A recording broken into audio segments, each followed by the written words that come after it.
आकाशवाणी लखनऊ से प्रस्तुत है प्रादेशिक समाचार।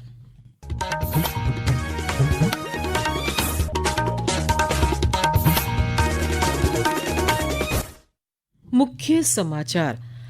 लखनऊ में आज से शुरू हुआ 3 दिवसीय अखिल भारतीय पीठासीन अधिकारियों का 86वां सम्मेलन।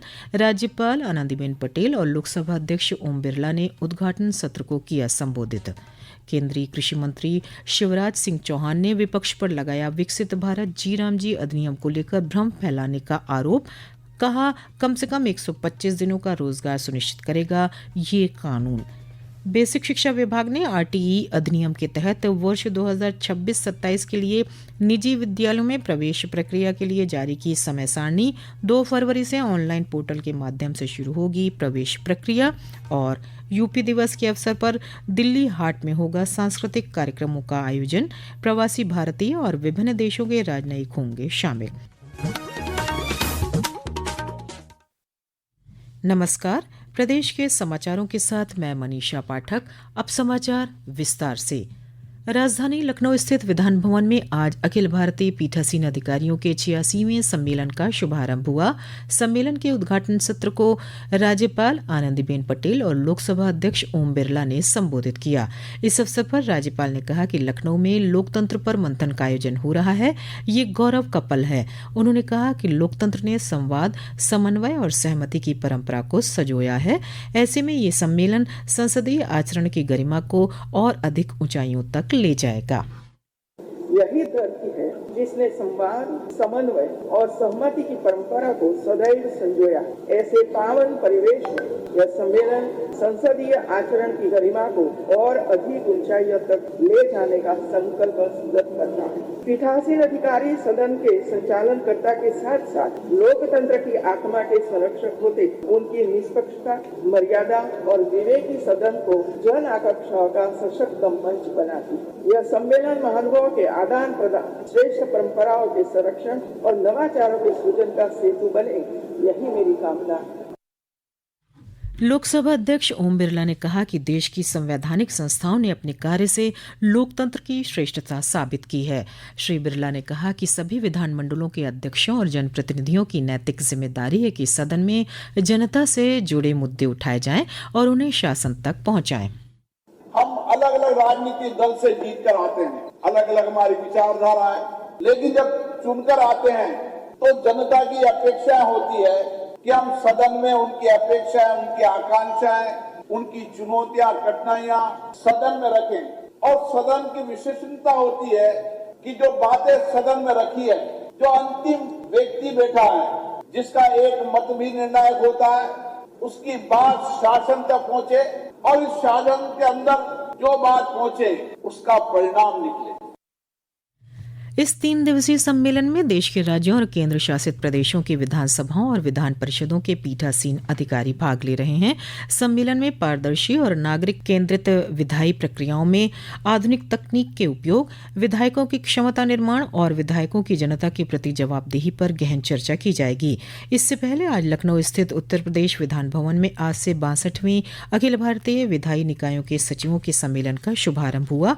ये सम्मेलन लोकसभा महासचिव उत्पल कुमार सिंह की अध्यक्षता में आयोजित किया जा रहा है। केंद्रीय कृषि और किसान कल्याण मंत्री शिवराज सिंह चौहान ने कांग्रेस पार्टी पर विकसित भारत जी राम जी अधिनियम को लेकर देश की जनता को गुमराह करने का आरोप लगाया है। केंद्रीय मंत्री ने कहा कि ये अधिनियम पूरे देश में लागू होगा और प्रत्येक ग्राम पंचायत इसके दायरे में आएगी। श्री चौहान ने कहा कि विकसित भारत जी राम जी अधिनियम के अंतर्गत प्रत्येक ग्रामीण परिवार को कम से कम 125 दिन का रोजगार सुनिश्चित किया गया है। 100 दिन के बजाय 125 दिन के काम की गारंटी अगर दी है तो विकसित भारत जी राम जी योजना के अंतर्गत दी गई है। और केवल काम का अधिकार नहीं दिया है, 15 दिन के अंदर बेरोजगारी भत्ता देना पड़ेगा। आपने कागज पर अधिकार दिया था, हमने जमीन पर उसको मजबूत करने का काम किया है। ये कानून पूरे देश में एक साथ लागू होगा, कोई भी ग्राम पंचायत इसके दायरे के बाहर नहीं रहेगी। वाराणसी के पुलिस आयुक्त मोहित अग्रवाल ने आज कहा कि मणिकर्णिका घाट पर स्थित कुंभा महादेव मंदिर को तोड़ने की जो तस्वीरें सोशल मीडिया पर वायरल हो रही हैं वे AI जनरेटेड हैं। उन्होंने कहा कि इस मामले में 8 लोगों पर मुकदमा दर्ज किया गया है।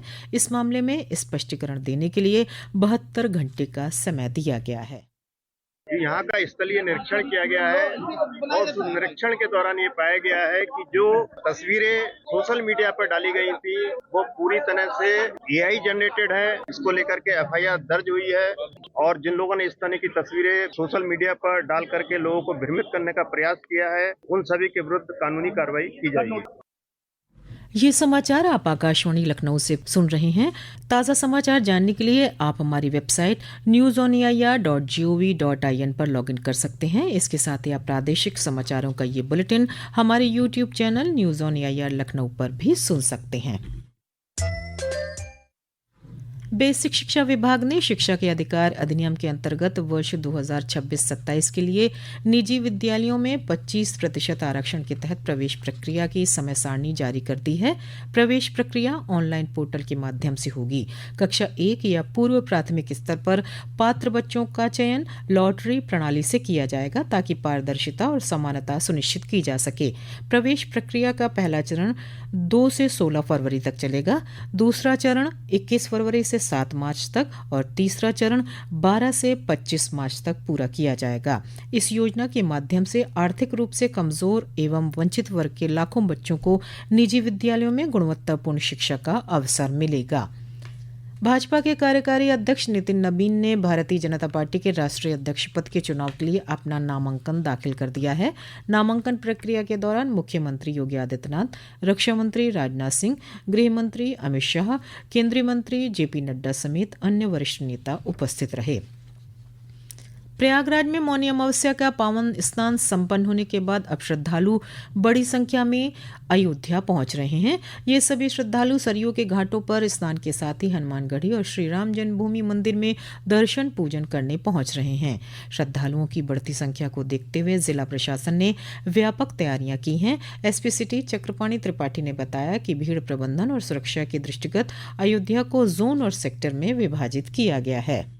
ये पूरी व्यवस्था सेक्टर और जोन में विभाजित है। यहाँ पे सिविल पुलिस के साथ साथ PAC और RRF को भी लगाया गया है और स्नान की व्यवस्था में जल पुलिस के साथ साथ फ्लड PAC की भी व्यवस्था की गई है। श्रद्धालुओं से यही अपील है कि पुलिस कर्मी प्रत्येक महत्वपूर्ण पॉइंट्स पे खड़े हैं, जो वो आपको सुझाव या निर्देश दे रहे हैं उनका पालन करें मौके पे, और जिस मार्ग से प्रवेश और जिस मार्ग से निकास की व्यवस्था बनाई गई है उसमें पुलिस का निरंतर सहयोग करें।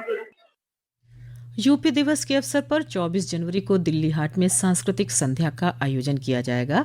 नई दिल्ली में आयोजित समारोह में बड़े पैमाने पर प्रवासी भारतीय और विभिन्न देशों के राजनयिक हिस्सा लेंगे। पेश है एक रिपोर्ट। प्रदेश के पर्यटन एवं संस्कृति मंत्री जयवीर सिंह ने बताया कि यूपी दिवस के अवसर पर दिल्ली हाट को विकसित उत्तर प्रदेश की थीम पर सजाया जाएगा। इस अवसर पर आयोजित सांस्कृतिक संध्या में प्रदेश की विविध नृत्य शैली व परंपराओं को दर्शाती मनमोहक प्रस्तुतियां होंगी। साथ ही राज्य के प्रसिद्ध क्षेत्रीय व्यंजनों का प्रदर्शन भी किया जाएगा। अपर मुख्य सचिव अमृत अभिजात ने बताया कि ये प्रयास ODOP और वोकल फॉर लोकल की भावना को वैश्विक मंच पर प्रभावी ढंग से प्रस्तुत करेगा। समाचार कक्ष से शैलेंद्र शर्मा। लखनऊ जंक्शन पर स्टेशन पुनर्विकास के कारण 22 फरवरी तक कई ट्रेनों के टर्मिनल में बदलाव किया गया है। इसके अंतर्गत Agra fort Lucknow intercity express का संचालन 19 जनवरी से 22 फरवरी तक ऐशबाग स्टेशन से किया जाएगा। वहीं बांद्रा टर्मिनस लखनऊ साप्ताहिक एक्सप्रेस का संचालन 17, 24 और 31 जनवरी व 7 और 14 फरवरी को ऐशबाग स्टेशन तक किया जाएगा। पुणे लखनऊ साप्ताहिक एक्सप्रेस 20 और 27 जनवरी तथा 3, 10 और 17 फरवरी को गोमती नगर स्टेशन तक संचालित की जाएगी। बीते 24 घंटों में राजधानी लखनऊ समेत कई जिलों में हल्की बारिश होने से न्यूनतम तापमान में 4 से 6 डिग्री सेल्सियस की बढ़ोतरी दर्ज की गई है। मौसम विभाग ने अगले 48 घंटों के दौरान कोहरे में कमी आने और ठंड से राहत मिलने का अनुमान जताया है। विभाग ने 22 जनवरी से राज्य के पश्चिमी जनपदों में वर्षा की संभावना व्यक्त की है। अंत में मुख्य समाचार एक बार फिर। लखनऊ में आज से शुरू हुआ 3 दिवसीय अखिल भारतीय पीठासीन अधिकारियों का 86वां सम्मेलन। राज्यपाल आनंदीबेन पटेल और लोकसभा अध्यक्ष ओम बिरला ने उद्घाटन सत्र को किया संबोधित। केंद्रीय कृषि मंत्री शिवराज सिंह चौहान ने विपक्ष पर लगाया विकसित भारत जी राम जी अधिनियम को लेकर भ्रम फैलाने का आरोप। कहा, कम से कम 125 दिनों का रोजगार सुनिश्चित करेगा ये कानून। बेसिक शिक्षा विभाग ने आरटीई अधिनियम के तहत वर्ष 2026-27 के लिए निजी विद्यालयों में प्रवेश प्रक्रिया के लिए जारी की समय सारणी। 2 फरवरी से ऑनलाइन पोर्टल के माध्यम से शुरू होगी प्रवेश प्रक्रिया। और यूपी दिवस के अवसर पर दिल्ली हाट में होगा सांस्कृतिक कार्यक्रमों का आयोजन। प्रवासी भारतीय और विभिन्न देशों के राजनयिक होंगे शामिल। इसी के साथ प्रादेशिक समाचारों का ये बुलेटिन समाप्त हुआ। अगला बुलेटिन रात 8 बजे FM पर प्रसारित किया जाएगा। नमस्कार।